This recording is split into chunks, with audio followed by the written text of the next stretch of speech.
ಸ್ನೇಹಿತರೆ, ಶ್ರೀರಾಮ ಕಥಾಮೃತಕ್ಕೆ ಸ್ವಾಗತ ಸುಸ್ವಾಗತ.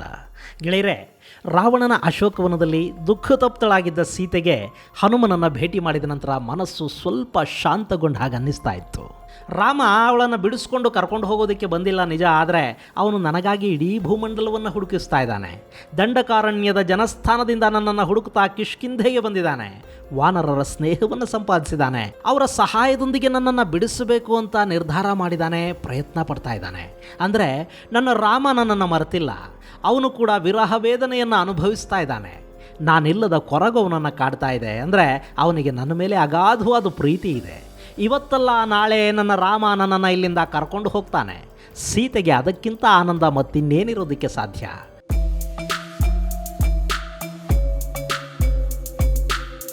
ರಾಮ ಕ್ಷತ್ರಿಯ. ಅವನ ಪತ್ನಿಯನ್ನು ರಾಕ್ಷಸ ಹೊತ್ತೊಯ್ದ ನಂತರ ಕೂಡ ಅವನವಳನ್ನು ಹುಡುಕಿ ಅಲೆಯಬೇಕಾದ ಅಗತ್ಯ ಇರಲಿಲ್ಲ. ಕ್ಷತ್ರಿಯರಿಗೆ ಬಹುಪತ್ನಿತ್ವ ನಿಷಿದ್ಧವೂ ಅಲ್ಲ. ಅವತ್ತಿಗೆ ಏಕಪತ್ನಿತ್ವ ಅನ್ನೋದು ಕಾನೂನು ಅಥವಾ ಸಂಪ್ರದಾಯವೂ ಆಗಿರಲಿಲ್ಲ. ರಾಮ ಮನಸ್ಸು ಮಾಡಿದರೆ ಸೀತೆಯನ್ನು ಮರೆತು ಮತ್ತೊಂದು ವಿವಾಹವಾಗಿ ಸುಖವಾಗಿದ್ದಿದ್ರೂ ಕೂಡ ಅಲ್ಲಿ ಅವನನ್ನು ಯಾರೂ ಕೇಳ್ತಾ ಇರಲಿಲ್ಲ. ಆದರೆ ಅವನು ಎಲ್ಲರಂತಲ್ಲ. ಅಗ್ನಿಸಾಕ್ಷಿಯಾಗಿ ಕೈ ಹಿಡಿದ ಹೆಂಡತಿ ಅಂದರೆ ಅವಳು ಕೇವಲ ಪತ್ನಿ ಅಷ್ಟೇ ಅಲ್ಲ, ಅವಳು ತನ್ನ ಜವಾಬ್ದಾರಿ ಅನ್ನೋದನ್ನು ಕೂಡ ರಾಮ ಅರ್ಥ ಮಾಡಿಕೊಂಡಿದ್ದ. ಧರ್ಮೇಚ ಅರ್ಥೇಚ ಕಾಮೇಚ ನಾತಿಚರಾಮಿ ಅಂದರೆ ಧರ್ಮಾರ್ಥ ಕಾಮಗಳ ವಿಷಯದಲ್ಲಿ ನಿನ್ನ ಒಪ್ಪಿಗೆ ಇಲ್ಲದೆ ನಾನು ನಡೆಯೋದಿಲ್ಲ ಅಂತ ಅರ್ಥ. ಹಾಗಂತ ಅಗ್ನಿಸಾಕ್ಷಿಯಾಗಿ ಪ್ರಮಾಣ ಮಾಡಿದ ಮೇಲೆ, ಅವಳ ಸುಖ ದುಃಖಗಳು ನನ್ನ ಜವಾಬ್ದಾರಿ ಅಂತ ಅಗ್ನಿದೇವನ ಮುಂದೆ ಹೇಳಿದ ಮೇಲೆ, ಅಂಥವಳನ್ನು ನಡು ನೀರಲ್ಲಿ ಕೈಬಿಟ್ಟು ಅವಳನ್ನು ಯಾವನೋ ರಾಕ್ಷಸ ಹೊತ್ತೊಯ್ದ ಮೇಲೆ ಕಾಪಾಡಲಾಗದೆ ಹೋದರೆ ಅಗ್ನಿಸಾಕ್ಷಿಯಾಗಿ ಮಾಡಿದ ಪ್ರಮಾಣ ಏನಾಗಬೇಕು? ತನ್ನ ರಾಜ್ಯದ ಯಾವುದೇ ಸ್ತ್ರೀಗೆ, ಅಬಲೆಗೆ, ಅಸಹಾಯಕಿಗೆ ಆಪತ್ತು ಬಂದರೂ ಕೂಡ ಅವಳನ್ನು ಕಾಪಾಡಬೇಕಾದದ್ದು ಕ್ಷತ್ರಿಯನ ಗುಣ ಹಾಗೂ ಧರ್ಮ. ಅಂಥದ್ರಲ್ಲಿ ತನ್ನದೇ ಪತ್ನಿಯನ್ನು ಅವನು ಕಾಪಾಡಲಾಗದೆ ಹೋದರೆ ಜಗತ್ತವನ ಬಗ್ಗೆ ಏನಂದುಕೊಂಡಿತು ಮತ್ತು ಅವನು ಬೇರೆ ಯಾರನ್ನು ತಾನೇ ಕಾಪಾಡಬಲ್ಲ ಅನ್ನೋ ನಂಬಿಕೆಯಾದರೂ ಹೇಗೆ ಬರುತ್ತೆ? ರಾಮ ಧರ್ಮವನ್ನು ಅಕ್ಷರಶಃ ತಾನು ಪಾಲಿಸಿ ಇತರರಿಗೆ ಆದರ್ಶವಾದವನು.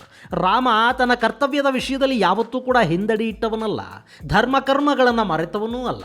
ಕೊಟ್ಟ ವಚನಕ್ಕಾಗಿ ಏನನ್ನಾದರೂ ಮಾಡಬಲ್ಲವನು ರಾಮ. ಹೀಗಾಗಿಯೇ ಅವನು ಆದರ್ಶಪ್ರಾಯನಾಗಿ ನಿಂತ್ಕೊಳ್ತಾನೆ.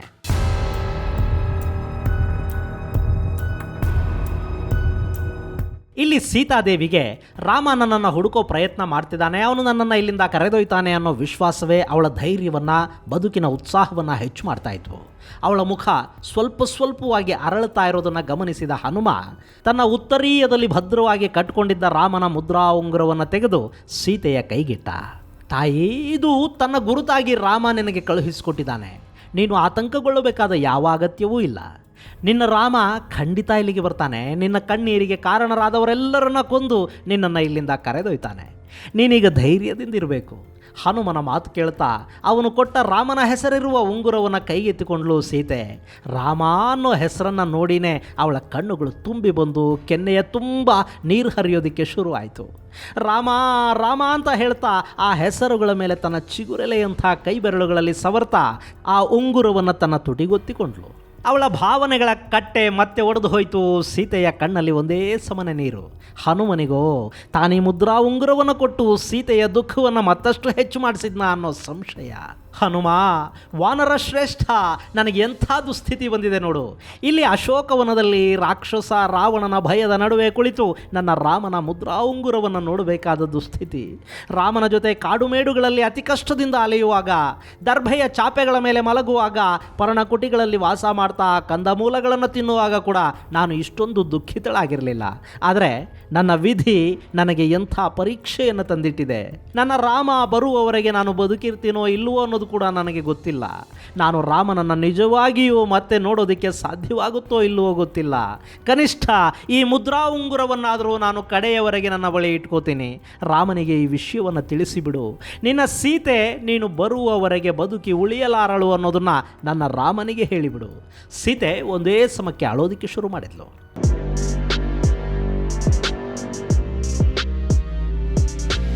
ಪಾಪ ಹನುಮನಿಗೋ ಇದೆಲ್ಲ ಹೊಸ್ತು. ಅವನು ಯೋಜನೆಗಳ ದೂರ ಹಾರಬಲ್ಲ, ಶತ್ರು ದುರ್ಭೇದ್ಯ ಪ್ರದೇಶಗಳಿಗೆ ನುಗ್ಗಬಲ್ಲ, ಬೇಕಿದ್ರೆ ಪರ್ವತ ಕಾಯರನ್ನು ಮಹಾಬಲಿಷ್ಠರನ್ನು ಬೇಕಿದ್ರು ಬರಿಗೈಲಿ ಗುದ್ದಿ ಕೊಂದು ಹಾಕಬಲ್ಲ. ಆದರೆ ಸ್ತ್ರೀಯರಿಗೆ ಸಮಾಧಾನ ಹೇಳುವ ವಿಷಯದಲ್ಲಿ ಹನುಮ ಅನನುಭವಿ. ಅವನು ಏನಂತ ಸೀತೆಯನ್ನು ಸಮಾಧಾನ ಪಡಿಸಿಯಾನು?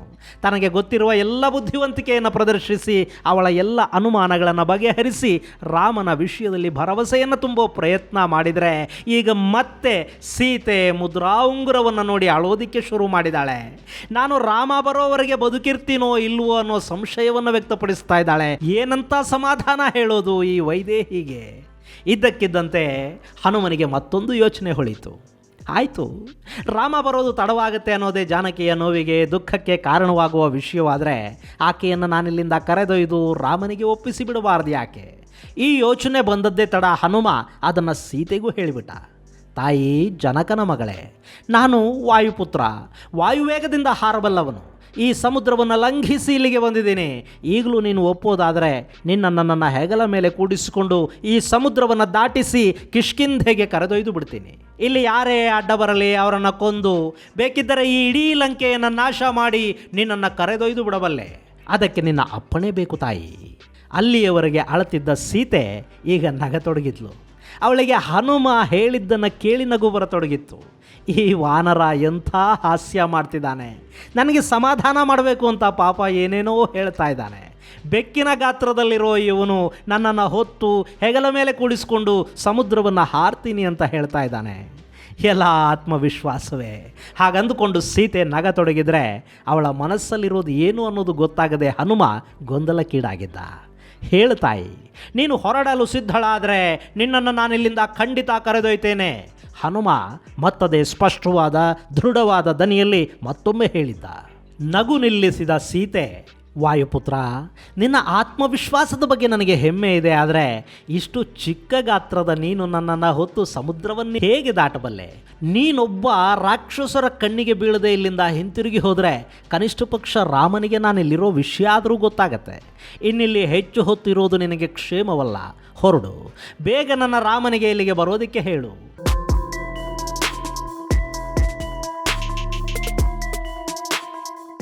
ಸೀತಾದೇವಿ ನಕ್ಕಿದ್ದು ಯಾಕೆ ಅನ್ನೋದು ಈಗ ಅರ್ಥವಾಗಿತ್ತು ಹನುಮನಿಗೆ. ವೈದೇಹಿ ನನ್ನ ಶಕ್ತಿಯನ್ನು ಅನುಮಾನಿಸ್ತಾ ಇದ್ದಾಳೆ. ಇಷ್ಟು ಚಿಕ್ಕ ಗಾತ್ರದ ವಾನರ ಸಮುದ್ರವನ್ನು ಹೇಗೆ ದಾಟಿ ಬಂದ ಅನ್ನೋ ಬಗ್ಗೆ ಕೂಡ ಜಾನಕಿಗೆ ಅನುಮಾನಗಳಿವೆ. ಹೀಗಾಗಿನೇ ಸೀತೆ ನಗುತ್ತಿದ್ದಾಳೆ. ಹಾಗಂದುಕೊಂಡ ಹನುಮ ಕುಳಿತಲ್ಲಿಂದ ಚಂಗನೆ ಮೇಲೆ ಹಾರಿ ಎದ್ದು ನಿಂತ. ತನ್ನ ದೇಹವನ್ನು ಬೃಹದಾಕಾರವಾಗಿ ಬೆಳೆಸತೊಡಗಿದ ಹನುಮ ಬೆಳೆದ ಬೆಳೆದ ಬೆಳೆದ ಅಲ್ಲಿನ ಎಲ್ಲ ವೃಕ್ಷಗಳನ್ನು ಮೀರಿ ಬೆಳೆದು ನಿಂತ. ಅವನ ಆ ಭಾರೀ ಕಾಯವನ್ನು ನೋಡಿ ಸೀತೆಗೆ ಆಶ್ಚರ್ಯ. ಇದೆಂಥ ಮಾಯೆ ಅಂದುಕೊಂಡ ಸೀತೆ ಕಣ್ಣುಗಳನ್ನು ಉಜ್ಜಿ ಬೆರಗಾಗಿ ಮತ್ತೆ ಮತ್ತೆ ಹನುಮನನ್ನು ನೋಡ್ತಿರುವಾಗಲೇ ಹನುಮ ಮತ್ತೊಮ್ಮೆ ಹೇಳಿದ್ದ, ತಾಯಿ, ನಾನು ಕಾಮರೂಪಿ. ನನ್ನ ದೇಹದ ಗಾತ್ರವನ್ನು ಕಂಡು ನನ್ನ ಶಕ್ತಿಯ ಮೇಲೆ ಸಂಶಯಿಸಬೇಡ. ನೀನು ಬಯಸಿದರೆ ನಿನ್ನನ್ನು ಮಾತ್ರವಲ್ಲ, ಈ ಇಡೀ ಲಂಕೆಯನ್ನು ಬೇಕಾದರೂ ಹೊತ್ತು ಇಲ್ಲಿಂದ ಒಂದೇ ಬಾರಿಗೆ ಹಾರಿ ಎಲ್ಲೂ ನಿಲ್ಲದೆ ಕಿಷ್ಕಿಂಧೆಯನ್ನು ಸೇರಬಲ್ಲೆ ನಾನು. ಇನ್ನು ಹನುಮನ ಶಕ್ತಿಯ ಬಗ್ಗೆ ಸೀತಾದೇವಿಗೆ ಅಲ್ಲಿ ಯಾವ ಅನುಮಾನವೂ ಉಳಿದಿರಲಿಲ್ಲ. ಇಂಥ ಬಲಿಷ್ಠ ವಾನರ ವೀರರ ಸಹಾಯ ಇದೆ ಅಂದಮೇಲೆ ನನ್ನ ರಾಮ ಈ ರಾಕ್ಷಸರನ್ನು ಖಂಡಿತ ಕೊಂದು ಹಾಕ್ತಾನೆ ಅನ್ನೋದರಲ್ಲಿ ಸೀತೆಗೆ ಅನುಮಾನಗಳೂ ಉಳಿಲಿಲ್ಲ.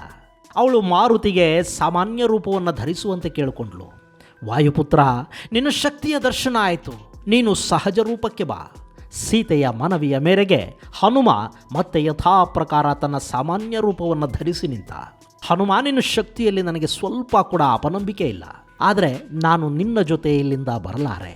ಅದು ಸರಿಯಾದ ನಿರ್ಧಾರ ಅಲ್ಲ. ನನ್ನನ್ನು ನೀನು ಕರೆದೊಯ್ಯುವಾಗ ನಿನ್ನ ಮೇಲೆ ರಾಕ್ಷಸರು ಆಕ್ರಮಣ ಮಾಡಬಹುದು.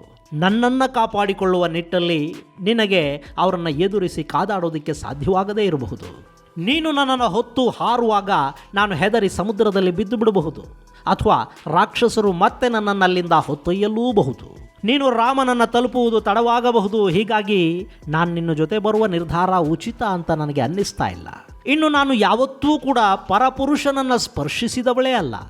ಅಂಥವಳನ್ನು ಈ ರಾವಣ ಬಲವಂತವಾಗಿ ಇಲ್ಲಿಗೆ ಹೊತ್ತು ತಂದಿದ್ದಾನೆ. ಅವನಿಗೆ ಶಿಕ್ಷೆಯಾಗದೆ ನಾನಿಲ್ಲಿಂದ ಬರೋದು ನನ್ನ ರಾಮನ ಘನತೆಗೆ ಧಕ್ಕೆ ತರುವ ವಿಷಯವಾದೀತು. ರಾಮ ಕ್ಷತ್ರಿಯ. ಅವನು ತನ್ನ ಪತ್ನಿಯನ್ನು ಅವಮಾನಿಸಿದವರ ವಿರುದ್ಧ ಸೇಡು ತೀರಿಸಿ ನನ್ನನ್ನು ವೀರೋಚಿತವಾಗಿ ಇಲ್ಲಿಂದ ಕರೆದೊಯ್ಯಬೇಕೇ ಹೊರತು ನಾನು ನಿನ್ನ ಜೊತೆ ಕದ್ದು ಬಂದು ಬಿಡಬಾರದು. ಇಲ್ಲಿಂದ ತಪ್ಪಿಸಿಕೊಂಡು ಬರೋದು ನನಗೆ ಮುಖ್ಯ ಅಲ್ಲ. ನನ್ನನ್ನು ಹೊತ್ತು ತಂದು ಇಲ್ಲಿಟ್ಟು ಮಾನಸಿಕ ಯಾತನೆಯನ್ನು ಕೊಟ್ಟ ರಾವಣನಿಗೆ ಶಿಕ್ಷೆ ಆಗೋದು ಮುಖ್ಯ. ಹಾಗಲ್ಲದೇ ಇದ್ದರೆ ಜಗತ್ತಲ್ಲಿ ಸ್ತ್ರೀ ಪೀಡಕರಿಗೆ ಶಿಕ್ಷೆಯಾಗಬೇಕು ಹೇಗೆ? ಸ್ತ್ರೀಯರನ್ನು ಅವಮಾನಿಸುವ, ಅವರ ಇಚ್ಛೆಗೆ ವಿರುದ್ಧವಾಗಿ ಬಲವಂತವಾಗಿ ಹೊತ್ತು ತರುವ ರಾಕ್ಷಸ ಸಂತತಿಗೆ ಒಂದು ಪಾಠ ಕಲಿಸಬೇಕು ಅಂದರೆ, ಒಂದು ಎಚ್ಚರಿಕೆಯ ಸಂದೇಶವನ್ನು ಕೊಡಬೇಕು ಅಂದರೆ ರಾವಣನಿಗೆ, ಅವನನ್ನು ಬೆಂಬಲಿಸುವವರಿಗೆ ಶಿಕ್ಷೆ ಆಗಬೇಕು. ಅದಕ್ಕಾಗಿ ನನ್ನ ರಾಮ ಇಲ್ಲಿಗೆ ಬರಬೇಕು. ಕ್ಷತ್ರಿಯ ಜನಕನ ಮಗಳು ನಾನು, ಯಾರಿಂದಲೂ ಸೋಲಿಲ್ಲದ ಮಹಾರಥಿ ದಶರಥನ ಸೊಸೆ ನಾನು, ಧನುರ್ವಿದ್ಯಾ ಪಾರಂಗತ ದುಷ್ಟ ಶಿಕ್ಷಕ ಮಹಾಬಲಶಾಲಿ ಶ್ರೀರಾಮಚಂದ್ರ ನನ್ನ ಗಂಡ. ಅವನಿಗೆ ಲಕ್ಷ್ಮಣ ಅನ್ನೋ ಮಹಾ ತೇಜಸ್ವಿ ಶತ್ರುಂಜಯನಾದ ಸಹೋದರನಿದ್ದಾನೆ. ವಾಯುಪುತ್ರನಾದ ನೀನು, ಸುಗ್ರೀವ ಸೇರಿದ ಹಾಗೆ ಸಾಕಷ್ಟು ಮಿತ್ರರಿದ್ದೀರಿ. ಹೀಗಿರುವಾಗ ರಾಮ ತನ್ನ ಪತ್ನಿಯನ್ನು ವೀರೋಚಿತವಾಗಿ ಇಲ್ಲಿಂದ ಕರೆದೊಯ್ಯಬೇಕೇ ಹೊರತು ದೂತನ ಮೂಲಕ ಕರೆಸಿಕೊಳ್ಳಬಾರದು.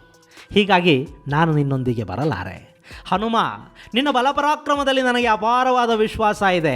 ನೀನು ವಾನರ ಶ್ರೇಷ್ಠ, ಮಹಾಬಲಿ ನೀನು. ಆದರೆ ರಾಮನ ಪತ್ನಿಯಾದ ನಾನು ಶತ್ರು ಸಂಹಾರದ ನಂತರವೇ ರಾಮನೊಂದಿಗೆ ಇಲ್ಲಿಂದ ಹಿಂತಿರುಗಿ ಬರಬೇಕು. ಅದೇ ನನಗೆ ಘನತೆ ಹಾಗೂ ಗೌರವ. ನನ್ನ ಈ ಮಾತುಗಳನ್ನು ರಾಮನಿಗೆ ತಿಳಿಸು. ಇಷ್ಟು ಹೇಳುವಾಗ ಸೀತೆಯ ಮುಖ ಜಾಜ್ವಲ್ಯಮಾನವಾಗಿ ಪ್ರಕಾಶಿಸತೊಡಗಿತ್ತು. ಹನುಮನಿಗೆ ಸೀತೆ ತನ್ನೊಂದಿಗೆ ಬರೋದಕ್ಕೆ ಒಪ್ಪಿಕೊಳ್ಳಿಲ್ಲ ಅನ್ನೋ ಬೇಸರಕ್ಕಿಂತ ಅವಳು ಅಳೋದನ್ನು ನಿಲ್ಲಿಸಿ, ರಾಮ ಬರೋವರೆಗೆ ನಾನು ಜೀವಂತವಾಗಿರ್ತೀನಿ, ರಾಮನೇ ಬಂದು ನನ್ನನ್ನು ಕರೆದೊಯ್ಯಲಿ ಅಂತ ಹೇಳಿದ್ಲಲ್ಲ, ಅದು ಆನಂದವನ್ನು ತಂದಿತ್ತು. ಹೀಗಾಗಿ ತಾಯಿ, ನಿನ್ನ ದುಃಖವನ್ನು ನೋಡಲಾಗದೆ ನಾನು ಆ ಮಾತನ್ನು ಹೇಳಿದೆ.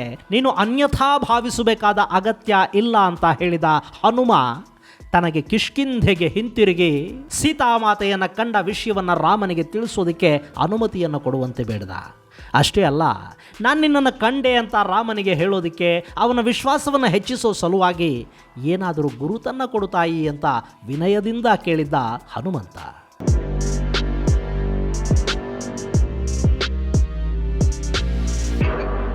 ಸೀತೆಯ ಮನಸ್ಸಲ್ಲಿ ಸಂತೋಷದ ಬುಗ್ಗೆ ಮೇಲೇಳೋದಕ್ಕೆ ಶುರುವಾಯಿತು. ಅವಳು ಸೀತಾರಾಮರ ಖಾಸಗಿ ಕ್ಷಣದ, ತಮ್ಮಿಬ್ಬರಿಗೆ ಮಾತ್ರ ಗೊತ್ತಿದ್ದ ಅಪರೂಪದ ಮಾಹಿತಿಯೊಂದನ್ನು ಹನುಮನಿಗೆ ಹೇಳಿ, ಇದನ್ನು ನನ್ನ ರಾಮನಿಗೆ ಹೇಳು, ಇದಕ್ಕಿಂತ ಮತ್ತಿನ್ಯಾವ ಗುರುತು ಅವನಿಗೆ ಬೇಕಾಗೋದಿಲ್ಲ ಅಂತ ಹೇಳಿದ್ಲು. ಹನುಮ ಆಸಕ್ತಿಯಿಂದ ಸೀತೆ ಹೇಳಿದ ಆ ಕ್ಷಣಗಳ ಬಗ್ಗೆ ಕೇಳತೊಡಗಿದ್ದ. ಹಾಗಾದರೆ ಗೆಳೆಯರೆ, ಸೀತಾದೇವಿ ಹೇಳಿದ ಆ ಖಾಸಗಿ ಕ್ಷಣದ ಘಟನೆಯಾದರೂ ಯಾವುದು? ಮುಂದಿನ ಸಂಚಿಕೆಯಲ್ಲಿ ಅದನ್ನು ನೋಡೋಣ. ಅಲ್ಲಿವರೆಗೆ ಜೈ ಹಿಂದ್, ಜೈ ಕರ್ನಾಟಕ, ಜೈ ಶ್ರೀರಾಮ.